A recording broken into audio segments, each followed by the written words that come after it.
नमस्कार पटना। बिहार और पटना सारे ऐसे गार्जियन हैं जिनको कुछ प्रश्नों को लेकर असमंजस बना हुआ है। उन प्रश्नों को पिक किया है अपने स्पेशल Q&A सेशन में, जिसके हम बारीकी से हर एक सवाल का जवाब देना चाहेंगे। और अब हमारे जो कमेंट करने वाले गार्जियंस हैं उनके माध्यम से बहुत सारे ऐसे गार्जियन हैं जिनके आज डाउट्स क्लियर होने वाले हैं। अगर आपके मन में भी बहुत सारे डाउट्स हैं एडमिशन्स को लेकर, नामांकन को लेकर, बहुत सारी चीज़ें और डॉक्यूमेंटेशंस को लेकर, तो ये वीडियो बस आप ही के लिए है। Let's sign in. पहला जो कमेंट निकल के आया है पेरेंट्स, उनका नाम है एरियो 7 इनका नाम है कि सर दानापुर के बारे में कुछ जानकारी दीजिए प्लीज़ सर। दानापुर के बारे में हमारा एक स्पेशल सीरीज़ वीडियो आने वाला है पेरेंट्स, जिन्होंने नहीं देखा है हम पर जाके आप सलीके से देख पाएंगे कि हम कौन कौन से एरियाज़ का निकालने वाले हैं। हमारी मंशा ये है कि आने वाले वीडियो में बहुत सारे ऐसे सीरीज़ हैं जो कि आपने ब्लॉक्स वाइज निकालेंगे। दानापुर, खगौल, दीघा, पोलसन, बहुत सारे कमेंट्स हमारे आए हैं। Thanks for commenting and showing such a interest in our video.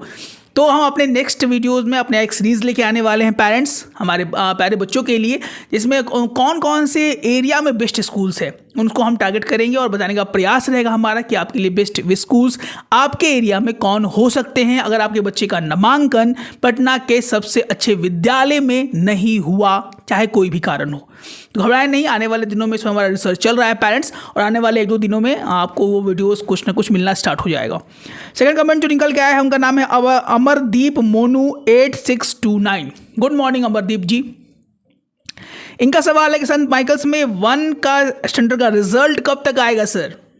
Monu जी, आज 15 फरवरी को 1 का रिजल्ट का संभावित डेट है, यानी आज शाम तक हमें आशा है कि माइकल्स 6 बजे तक, हो सकता है कि दोपहर में भी, या मैक्सिमम रात के 9 बजे तक अपना रिजल्ट आउट कर देगा। चूँकि पिछली बार जो रिजल्ट आउट किया गया था LKG का, वो रात के 9 बजे से पहले अपलोड कर दिया गया था वेबसाइट पर। तो मोनू कुमार जी, हमें आशा है कि इस बार भी क्लास 1 के रिजल्ट्स आज शाम तक या रात के 9 बजे तक ज़रूर उस पर अपलोड कर दिया जाएगा। जो भी रिजल्ट्स होगा हम अपने वीडियो के माध्यम से भी आपको पूरा का पूरा बताने का प्रयास करेंगे। तो घबराए नहीं मोनू जी, आज आशा है, आज संभावित उसकी डेट है, तो ज़रूर आने की संभावनाएं हैं, भरपूर संभावनाएं हैं। उसके बाद एक और सवाल निकल के आया है सदा फैरिन 445 का। इनका सवाल है कि सर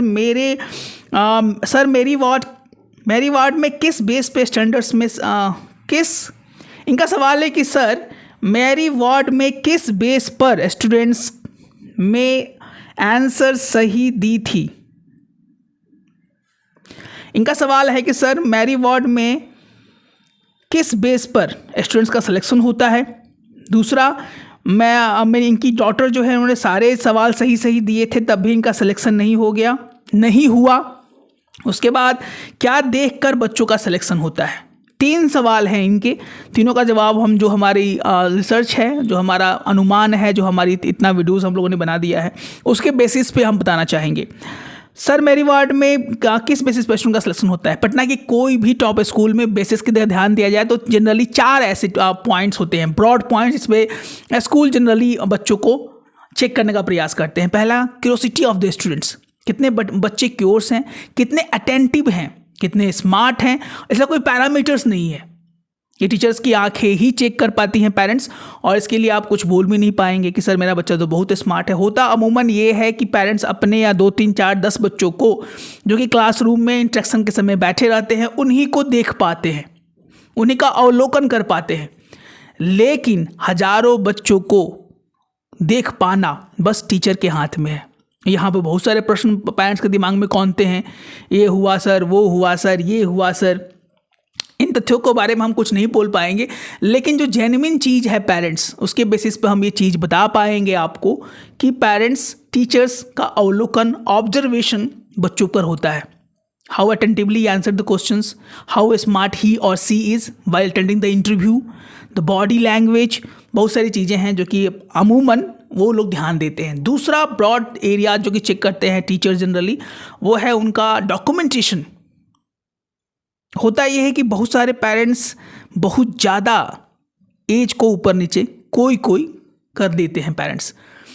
तो जो पेरेंट्स रियल एज है शायद कहीं ना कहीं टीचर्स ऑब्जर्व कर पाते हैं और देख लेते हैं, तो कुछ ना कुछ है वो भी है। डॉक्यूमेंटेशन में बहुत सारे डॉक्यूमेंटेशन के लिए हमारा बहुत ज़्यादा वीडियोस है जिसमें हमने बार बार बताने का प्रयास किया है कि ये सर्टिफिकेट इम्यूनाइजेशन कार्ड हो या आधार कार्ड हो, बहुत सारी चीज़ें हैं जो कि जनरली पेरेंट्स कोई पेरेंट्स मिस कर जाते हैं और वो चीज़ें भी इंस्ट्रक्शन के समय इम्पैक्ट करती है।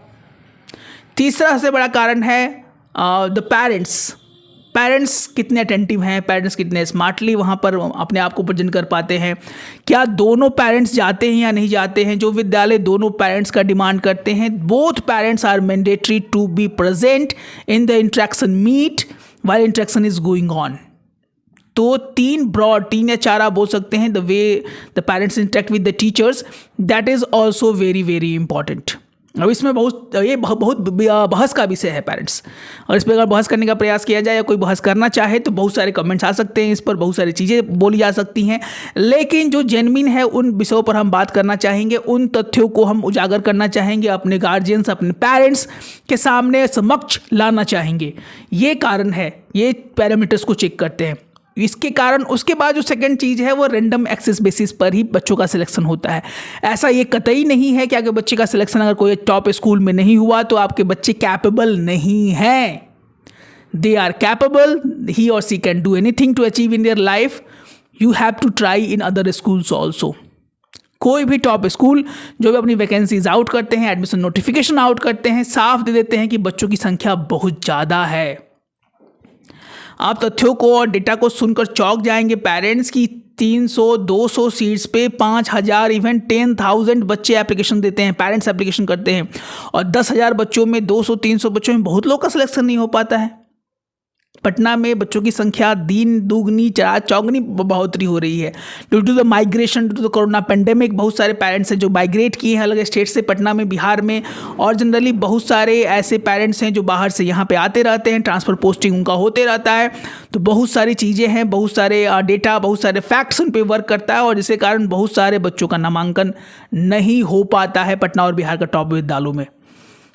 सो we have to work hard, work precisely, apply for more than 10 to 5 schools, and if you need any counseling to personal counseling with me, जिसमें बहुत सारे आपके अपने विचार हो सकते हैं, उनको हम अपने विवेक से, अपने बुद्धि से, अपनी बुद्धिमत्ता से आपको समझाने का प्रयास करेंगे। If you need a personal counseling with me, you can call the number that is blinking here, 9472163206।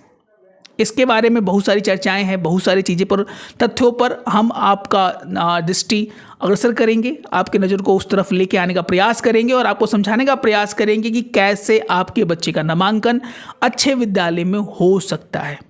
उसके बाद जो नेक्स्ट सवाल निकल के आया है क्वेश्चन नंबर 4, वही बहुत ही इंपॉर्टेंट है कि सोनाली श्रीवास्तव 7712 का। गुड मॉर्निंग सोनाली जी। सर, क्लास 1 के लिए और कौन कौन से स्कूल में एडमिशन्स आने वाला है? तो सोनाली जी, स्कूल की बात की जाए तो कुछ स्कूल्स हैं जिन्होंने क्लास 1 की वैकेंसी आउट कर दी है। पहले तो अगर आप चाहते हैं तो उसको ज़रूर फिल कीजिए। माइकल्स ने निकाला और रिजल्ट भी आज निकालने वाला है। जेवियर्स का भी चल रहा है, डीपीएस दिल्ली पब्लिक स्कूल इसका भी चल रहा है, और डीएवी बीएसबी कॉलोनी का भी आने वाला है। 3 टॉप स्कूल्स में 2 ने निकाल दिया है, एक बाकी है। हमको लगता है कि आप लोयला में भी आउट करे, it is of casual nature. Don Bosco Academy पिछले बार आउट किया था कैजुअल वैकेंसी, तो इस बार भी वो अपना आउट कर सकता है। और पटना बिहार केवीएस केंद्रीय विद्यालय संस्था, वो भी अपना अमूमन आउट करता है फरवरी के लास्ट या मार्च के फर्स्ट वीक में, तो वो भी अपना आउट कर सकता है। पटना के और जो भी अच्छे विद्यालय होंगे, हम अपने चैनल के माध्यम से जब भी उनकी वैकेंसीज आउट होंगी तो हमारा प्रयास रहता है, हमारी मंशा रहती है कि आप तक उन सूचनाओं को सशब्द पहुंचाने का प्रयास किया जाए। तो इसमें हमारा प्रयास और आपका आशीर्वाद बहुत ज़्यादा ज़रूरी है पेरेंट्स। तो प्लीज़, अगर पहली बार हमारे चैनल्स को यूट्यूब पे देख रहे हैं तो सब्सक्राइब करना एकदम ना भूलें। ऐसी जानकारी के अभाव में बहुत सारे ऐसे पेरेंट्स हैं जिनका नामांकन अच्छे विद्यालय में नहीं हो पाता है पेरेंट्स। इसके बाद जो एक सवाल निकल के आया है जो कि बहुत सारे पेरेंट्स के दिमाग में कौंधते रहता है, तेरी मेरी लव स्टोरी जी का है। इनके कहा सवाल है कि सर, हमें नर्सरी में कराना है, आप हेल्प कर सकते हैं क्या? इन्हें नर्सरी में अपने बच्चे का नामांकन कराना है।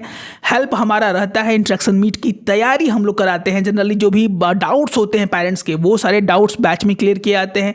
दूसरा, बच्चों के इंट्रैक्शन मीट के प्रोसेस और तरीक़े को माइक्रो एनालाइज करके, उनको टेलर्ड करके, उनके अनुसार उनके टीचर्स गाइड करने का प्रयास करते हैं। तीसरा, हमारा प्रीवियस नॉलेज उनके बच्चों के नामांकन में बहुत ज़्यादा योगदान देता है कि उन्हें अच्छा से गाइड गाइड कर पाएँ, अच्छे से उन्हें बता पाएँ कि क्या क्या कमी है बच्चे में। अमूमन जो रिजेक्ट हो सकते हैं बच्चे, और अच्छे विद्यालय में उनकी संभावनाएं ज़्यादा हो जाती हैं कि बच्चे सेलेक्ट हो जाएं पटना के टॉप और अच्छे विद्यालय में। हमारी मंशा रहती है कि बच्चों को अच्छा विद्यालय मिले, क्योंकि ये 10 साल 12 साल जहाँ पे बच्चे पढ़ने वाले हैं, पेरेंट्स भी चाहते हैं कि उन्हें अच्छा माहौल, अच्छी शिक्षा, अच्छा अनुशासन मिले, और कहीं ना कहीं वह हमारे समाज और हमारे परिवार के अच्छे अभिन्न अंग बनकर हमारे देश और समाज, अपने परिवार का नाम रोशन कर सके। तो हमारी मंशा भी यही रहती है पेरेंट्स, जिसके कारण आप लोग हमें इतना फॉलो और इतना प्यार करते हैं, और हमारे अपने हर एक वीडियो के माध्यम से ये मंशा रहती है कि हम अच्छे विद्यालय को जरूर आप तक प्रमोट करें, आप तक लेके आएँ, जिससे आपको उन विद्यालय के बारे में भी मालूम चल पाए जो अच्छे तरीके से काम करने का प्रयास कर रही है और हमारे बच्चों को प्रोत्साहित और ट्रेंड करने का प्रयास कर रही है। तो if you want a personal counselling, if you need enrollment in our batch from class 1 to class 8, you can simply dial the number that is blinking here 9472163206, जहाँ बिहार के बहुत सारे प्यारे प्यारे बच्चे अलग अलग बैचेस में ABCDEFG करके अलग अलग टीचर्स के द्वारा उन्हें ट्रेन करने का प्रयास हमारा भरपूर रहता है। अगर आपको अभी कोई भी परेशानी है तो प्लीज़ कमेंट कीजिए। नेक्स्ट हमारे जो Q&A आने वाला है, Q&A session, question and answer session with me, उसमें हम हर एक प्रश्न को माइक्रो एनालिसिस के बेसिस पे डाउट्स को क्लियर करने का प्रयास करेंगे। पेरेंट्स, आपका दुलार प्यार हमेशा अपेक्षित है और रहेगा।